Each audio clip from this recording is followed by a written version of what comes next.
जय हिंद। पिछले क्लास में हम लोग ग्रामर का बेसिक चैप्टर सेंटेंस पढ़ रहे थे। तो सेंटेंस में देखे थे कि शब्दों के अर्थपूर्ण मेल को सेंटेंस कहते हैं। A group of word that has a meaningful sense is called sentence. उसके बाद देखे थे कि सेंटेंस के 5 प्रकार होते हैं। पहला प्रकार असर्टिव सेंटेंस, दूसरा प्रकार इंट्रोगेटिव सेंटेंस और तीसरा प्रकार इंपरेटिव सेंटेंस। ये तीनों हम लोग पढ़ लिए थे। आज के वीडियो में हम लोग सेंटेंस का चौथा प्रकार पढ़ेंगे, जिसका नाम है ऑप्टेटिव सेंटेंस। तो चलिए सभी कोई तैयार हो जाइए सेंटेंस का चौथा प्रकार पढ़ने के लिए और सीखने के लिए।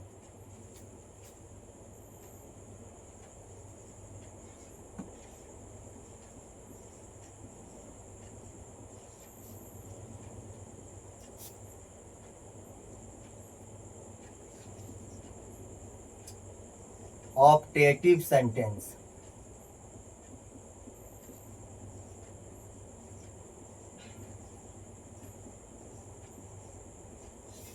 ऑप्टेटिव सेंटेंस को हिंदी में कहते हैं इच्छा सूचक वाक्य।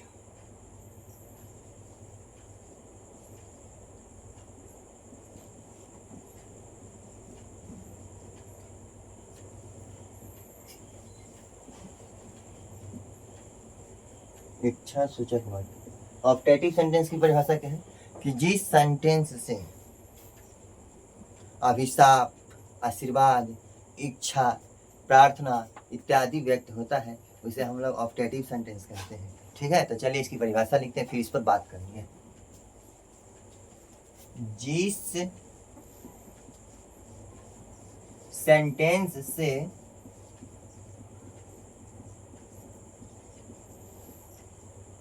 अभिशाप,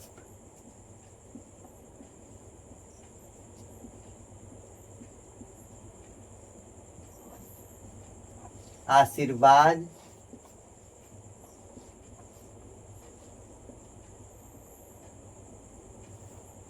इच्छा,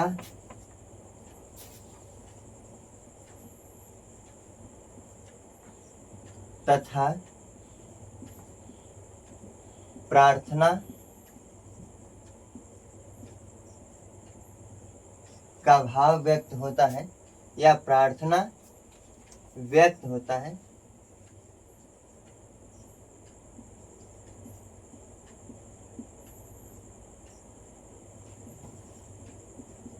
उसे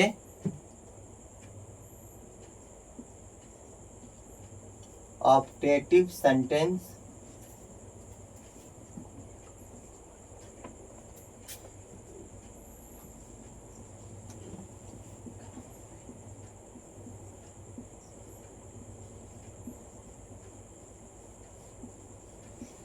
कहते हैं। देखिए परिभाषा स्पष्ट है कि जिस सेंटेंस से अभिशाप, आशीर्वाद, इच्छा तथा प्रार्थना व्यक्त होता है उसे ऑप्टेटिव सेंटेंस कहते हैं। चलिए इसके विषय में और कुछ लिखते हैं। ऑप्टेटिव सेंटेंस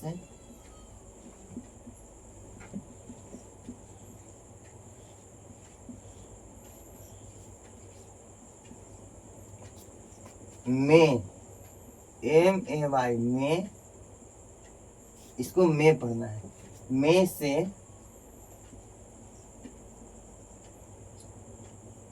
आरंभ होता है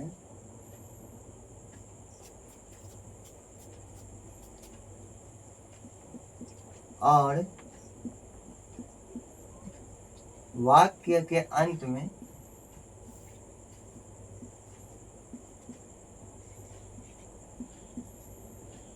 विस्मय सूचक चिन्ह अंत में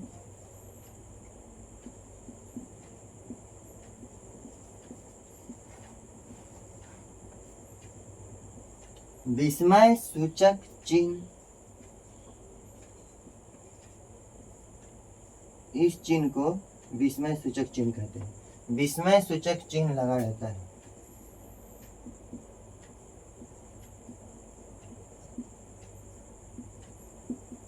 लगा रहता है कभी कभी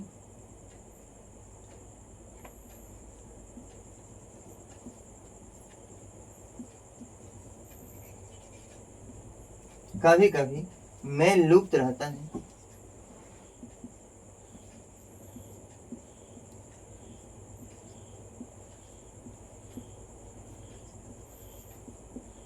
लेकिन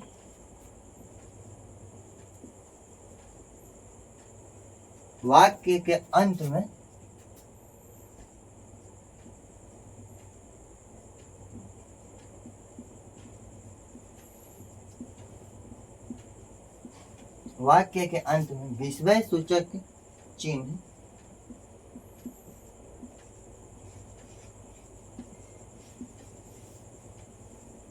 विस्मय सूचक चिन्ह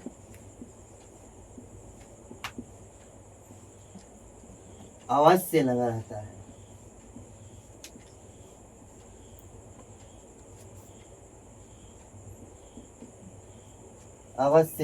है।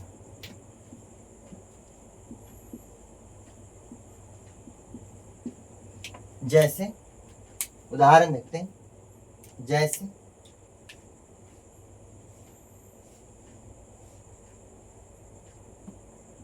May God help you, may God help you. देखिए लिखा है ना कि ऑप्टेटिव सेंटेंस में से आरंभ होता है और वाक्य के अंत में विस्मय सूचक चिन्ह लगा रहता है। तो देखिए ऑप्टेटिव सेंटेंस में से आरंभ हुआ है और वाक्य के अंत में विस्मय सूचक चिन्ह लगा है। और देखिए यहाँ पैराग्राफ चेंज करके क्या लिखे हैं कि कभी कभी जो है में लुप्त हो जाता है, लेकिन वाक्य के अंत में विस्मय सूचक चिन्ह जरूर लगा रहता है। तो इसको ऐसे भी लिख सकते हैं कि या God help you, God help you. में नहीं लिखे हैं लेकिन विस्मय सूचक चिन्ह जरूर लिखे हैं, दोनों है ऑप्टेटिव सेंटेंस। चलिए इसका अर्थ, भगवान तुम्हारी मदद करें।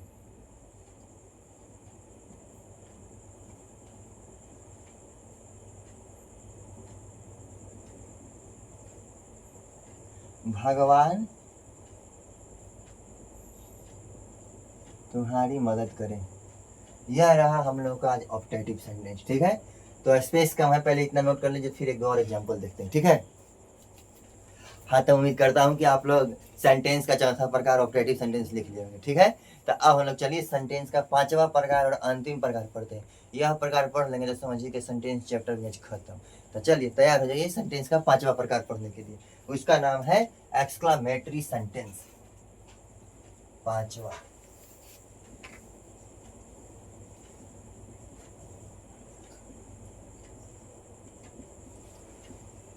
Exclamatory sentence. इसको हिंदी में कहते हैं विस्मय सूचक वाक्य।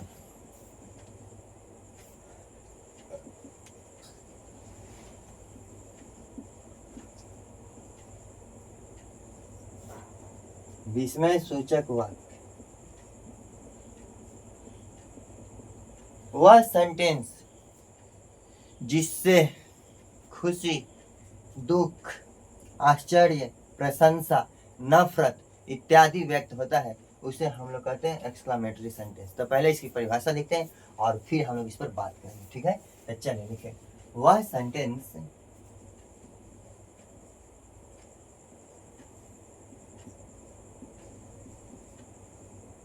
जिससे खुशी,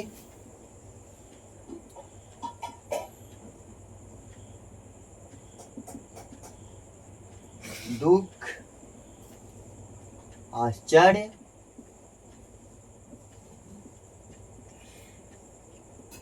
प्रशंसा, नफरत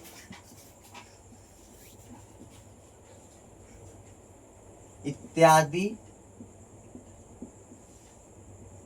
व्यक्त होता है,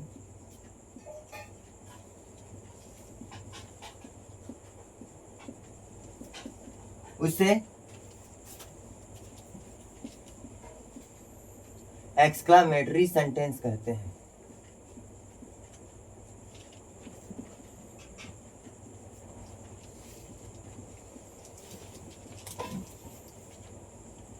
एक्सक्लामेटरी सेंटेंस कहते हैं।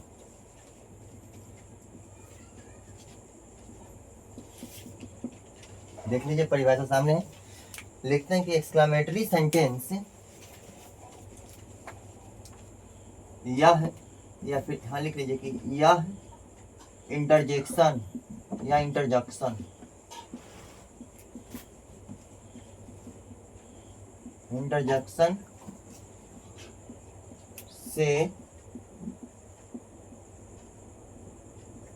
आरंभ होता है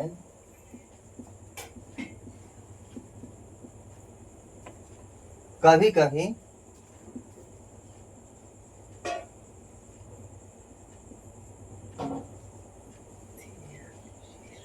what how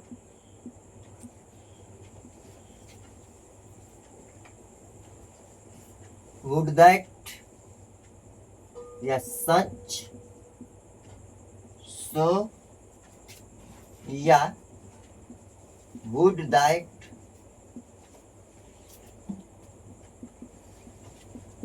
से भी आरंभ होता है, आरंभ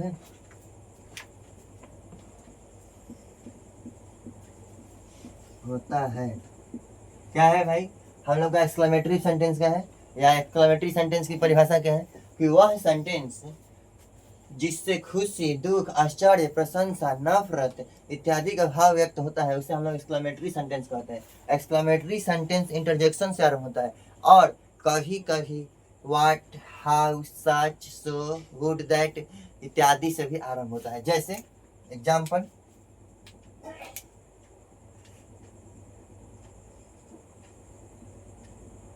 जैसे अल्लास, he failed,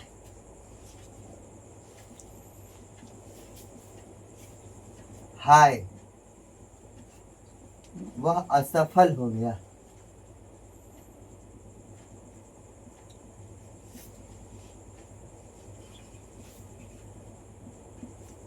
वह असफल हो गया। जैसे how fast fast he runs, दूसरा एग्जाम्पल, ये तो पहला एग्जाम्पल हो गया। दूसरा एग्जाम्पल,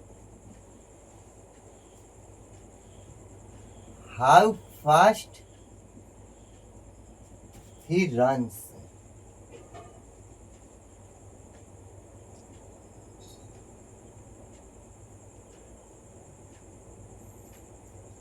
वह कितना तेज दौड़ता है।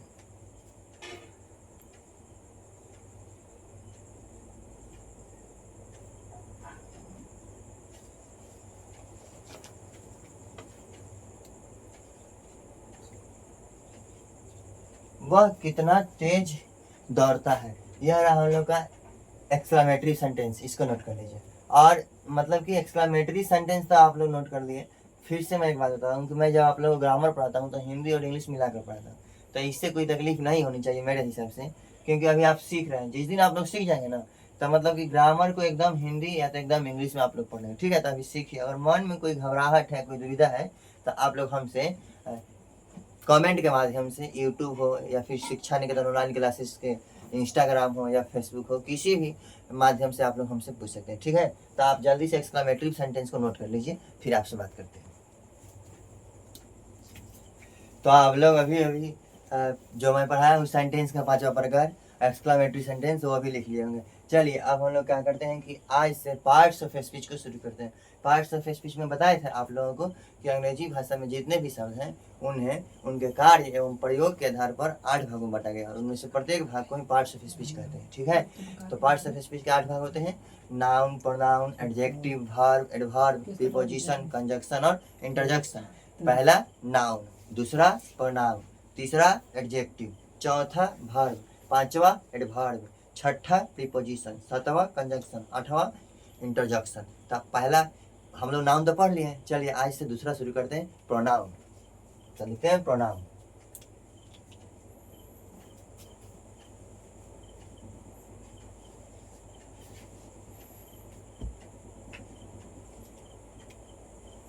प्रोनाउन, तो चलिए प्रोनाउन की परिभाषा लिखते हैं।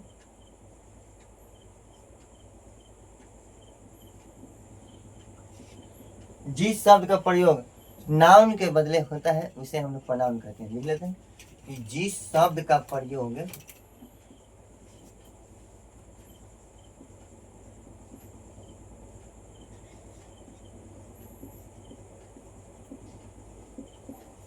का प्रयोग नाउन के बदले होता है,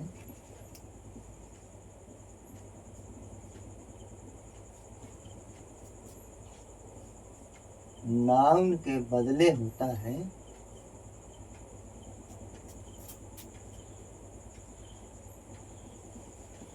उसे प्रोनाउन कहते हैं।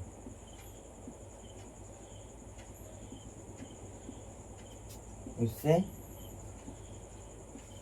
प्रोनाउन कहते हैं। जिस शब्द का प्रयोग नाउन के बदले होता है उसे प्रोनाउन कहते हैं। ठीक है, प्रोनाउन के 10 प्रकार होते हैं, लेकिन उससे पहले हम लोग प्रोनाउन का एक दो एग्जाम्पल देख लेते हैं।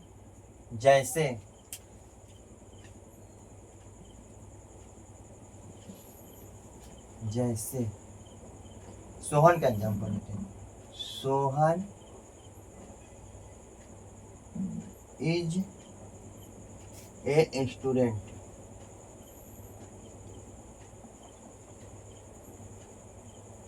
सोहन एक छात्र है।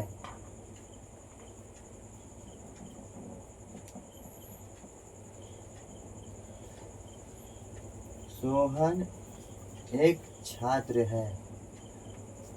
He is a regular student. He is a regular student. वह एक नियमित छात्र है।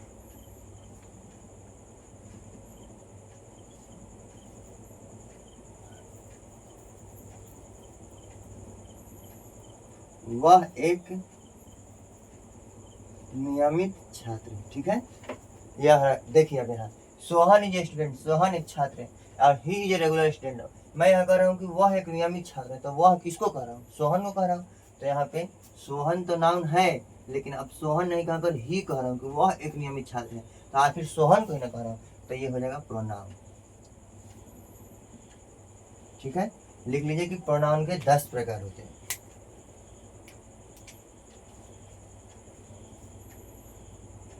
यहां से लिखते हैं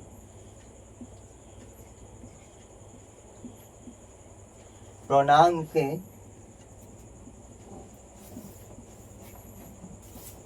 10 प्रकार होते हैं। एक एक करके जल्दी से हम लोग 10 प्रकार को देख लेते हैं, क्योंकि कल से हम लोग को पढ़ना है कि कौन कौन से 10 प्रकार। जैसे नाउन के 5 प्रकार को पढ़े थे। तो पहला पर्सनल प्रोनाउन,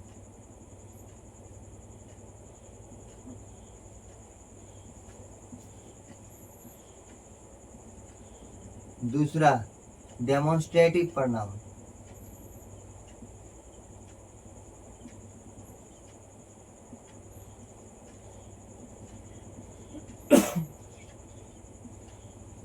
तीसरा इंट्रोगेटिव प्रोनाउन,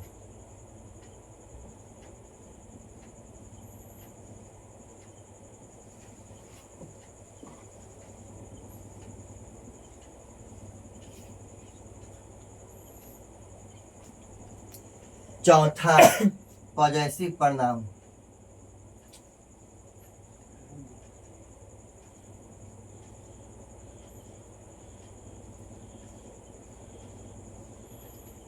पांचवा रिलेटिव प्रोनाउन,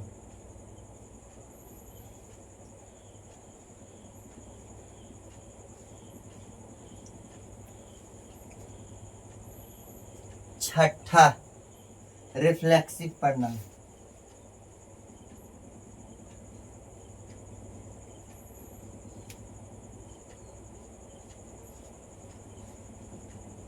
ये छठा का रिफ्लेक्सिव प्रोनाउन। चलिए सातवां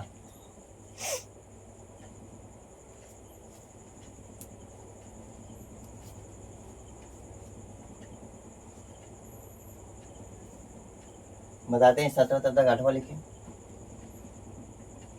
इंडेफिनिट प्रोनाउन,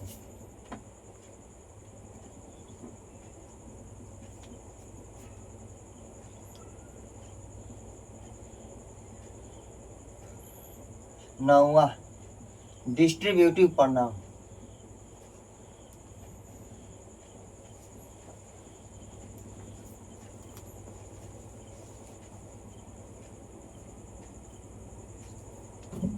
और 10वां reciprocal pronoun.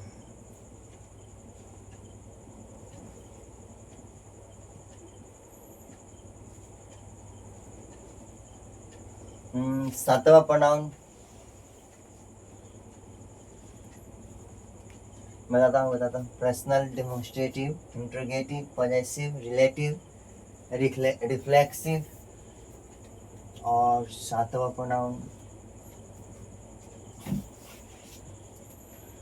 Indefinite, distributive, reciprocal.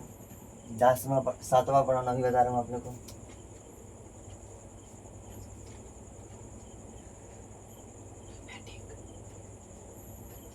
सातवां याद है, एम्फेटिक प्रोनाउन।